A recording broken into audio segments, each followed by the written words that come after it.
প্রধানমন্ত্রী তারেক রহমান তিনি একটুক্ষণ পরে কিন্তু এই সচিবালয়ে আসবেন এবং আজকে কিন্তু তার বেশ কয়েকটি অনুষ্ঠান রয়েছে এবং আমরা যদি জানতে পেরেছি দুপুর 12টার সময় এই সচিবালয়ে বিএনপির একটি স্থায়ী কমিটির বৈঠক হওয়ার কথা রয়েছে। এই বৈঠকে দলের স্থায়ী কমিটির সদস্যরা অংশ নেবেন এবং আজকের এই বৈঠকে মূলত বিএনপি মহাসচিব মির্জা ফখরুল ইসলাম তিনি যে আগামীতে রাষ্ট্রপতি হতে যাচ্ছেন সেই বিষয়টি আসলে সুরাহা হবে এবং আজকেই কিন্তু বিএনপি মহাসচিব মির্জা ফখরুল ইসলাম আলমগীর তিনি দল থেকে পদত্যাগ করতে পারেন সেটি আমরা জানতে পেরেছি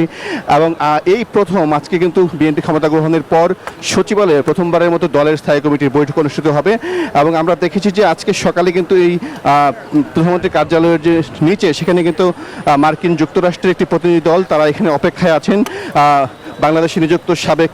রাষ্ট্রদূত পিটার হাসের নেতৃত্বের একটি দল কিন্তু তারা অপেক্ষা আছে, কিছুক্ষণ পর তারা এখানে প্রবেশ করবেন প্রধানমন্ত্রী আসার পর। আসলে তারা কি বিষয়ে বৈঠক করবেন সেটি আমরা এখনও নিশ্চিত হতে পারিনি। আমরা দেখেছি যে এর আগে কিন্তু বেশ কিছু প্রতিনিধি দল তারা ইতিমধ্যেই কিন্তু সচিবালয়ের ভেতরে প্রবেশ করেছে, যদিও প্রধানমন্ত্রী এখনও সচিবালয়ে আসেননি, অল্পক্ষণের মধ্যেই তিনি আসবেন। এবং আমরা যতটুকু জানতে পেরেছি যে প্রধানমন্ত্রী তারেক রহমান তিনি ইতিমধ্যেই দলের যারা সিনিয়র নেতা রয়েছেন তাদের সাথে পরামর্শ করেছেন, দলের স্থায়ী কমিটির সদস্য যারা রয়েছেন তাদের সাথে কিন্তু একাধিকবার বৈঠক করেছেন। আজকে আসলে চূড়ান্ত বৈঠকটি অনুষ্ঠিত হবে এবং এই বৈঠকে আসলে মূলত সিদ্ধান্ত হবে যে বিএনপি মহাসচিব মির্জা ফখরুল ইসলাম আলমগীরকে কি রাষ্ট্রপতি করা যায় কিনা সেটি কিন্তু আজকে এখানে সিদ্ধান্ত হবে এবং যদি সিদ্ধান্ত হওয়ার পরে কিন্তু আসলে বিএনপি মহাসচিব তার দলীয় যে পদ সেটি তাকে ছেড়ে দিতে হবে এবং তারপরে কিন্তু আসলে নির্বাচন কমিশনে যাকে রাষ্ট্রপতি মনোনয়ন করা হবে যদি সেটি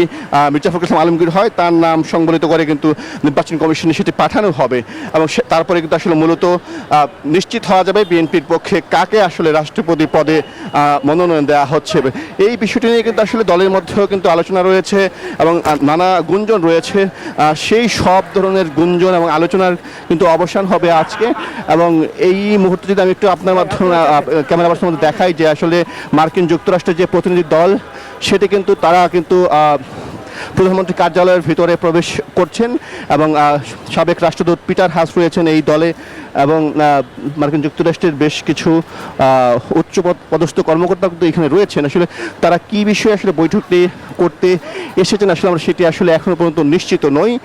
আসলে বৈঠক শেষে পরবর্তীতে জানা যাবে আসলে এই বৈঠকের বিষয়বস্তু কি এবং কী নিয়ে আলোচনা হলো। এবং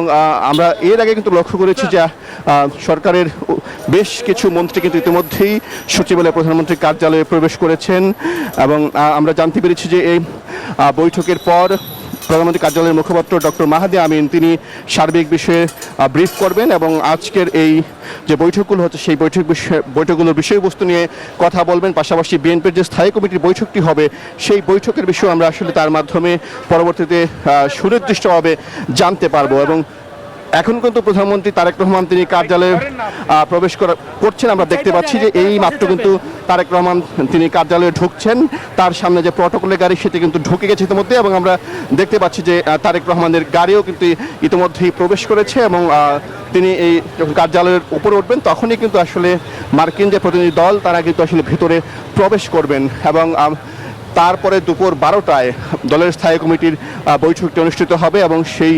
বৈঠকে আসলে আজকে চূড়ান্ত হবে যে আসলে বিএনপি মহাসচিব কে, বিএনপির পক্ষ থেকে রাষ্ট্রপতি কে হতে যাচ্ছেন সেটি নিশ্চিত করা হবে। যদিও ইতিমধ্যে কিন্তু নানা ধরনের আলোচনা রয়েছে, গুঞ্জন রয়েছে এবং নানা বিশ্লেষণ রয়েছে এবং বিএনপির পক্ষে কিন্তু আসলে এই বিষয়টি নিশ্চিত করা একটু বর্তমান দেশের পরিস্থিতিতে কিন্তু একটু কষ্টসাধ্য, কারণ এই পদটি খুবই গুরুত্বপূর্ণ বর্তমান রাজনৈতিক প্রেক্ষাপটে। সেই জন্য কিন্তু বিএনপি কিন্তু দফায় দফায় কিন্তু তারা দলীয় কার্যালয়ে বিষয়টি নিয়ে বৈঠক করেছে, আনুষ্ঠানিক বৈঠক করেছে, অনানুষ্ঠানিক বৈঠক করেছে, দলের স্থায়ী কমিটির একাধিক বৈঠক হয়েছে। আজকে আসলে চূড়ান্ত বৈঠকটি অনুষ্ঠিত হবে এবং প্রধানমন্ত্রী তারেক রহমানের হাতেই কিন্তু আসলে মূলত দায়িত্বটি দেওয়া হয়েছিল এর আগের বৈঠকে, যে তারেক রহমান যে সিদ্ধান্ত নেবেন সেটি আসলে চূড়ান্ত সিদ্ধান্ত। যদিও আজকে কিন্তু আরেকটি বৈঠক হবে এবং সেই বৈঠকের পরে কিন্তু আসলে মূলত সিদ্ধান্তটি নেওয়া হবে। এখন কিন্তু আমরা দেখতে পাচ্ছি যে মার্কিন যে প্রতিনিধি দল তারা কিন্তু আসলে ভেতরে প্রবেশ করছেন এবং সেই দলে মার্কিন সাবেক রাষ্ট্রদূত পিটার হাস, বাংলাদেশে যিনি অনেক আলোচিত ছিলেন, পিটার হাসও কিন্তু এই প্রতিনিধি দলে রয়েছেন। তারা প্রধানমন্ত্রীর কার্যালয়ের ভেতরে যাচ্ছেন এবং এই বৈঠকটির বিষয়ে আসলে আমরা আগে থেকে জানিনি বা দলীয় তরফ থেকেও জানানো হয়নি। এখন আসলে মূলত এই বৈঠকের মূল বিষয়বস্তুটি কি সেটি আসলে বৈঠকের পরে কিছু আমরা জানতে পারবো। আসলে কি নিয়ে মার্কিন প্রতিনিধিদের সাথে প্রধানমন্ত্রী তারেক রহমানের আসলে আজকে আলোচনা হলো সেটি আমরা আসলে, যদিও আমরা এর আগে দেখেছি যে দক্ষিণ এশিয়া বিষয়ক যিনি দায়িত্বে ছিলেন গৌর, তিনি কিন্তু কিছুদিন আগে বাংলাদেশ সফরে এসেছিলেন। সেই সফরে এসে প্রধানমন্ত্রী তারেক রহমানের সাথে তিনি সাক্ষাৎ করেছিলেন এবং সাক্ষাতে বাংলাদেশের পাশে থাকার যে আশ্বাস সেটি কিন্তু দিয়েছিলেন মার্কিন প্রতিনিধি গৌর, এবং তিনি বলেছিলেন যে বাংলাদেশের সাথে যে পারস্পরিক সম্পর্ক এবং ব্যবসায়িক সম্পর্ক সেটি তারা এগিয়ে নিতে চায় সেটি কিন্তু বলেছিলেন। তো এই ছিল আমার কাছে সচিবালয় থেকে সর্বশেষ। পদ্মা সেতু, মেট্রো রেল এবং এলিভেটেড এক্সপ্রেসওয়ে নির্মাণের গর্বিত অংশীদার বসুন্ধরা সিমেন্ট।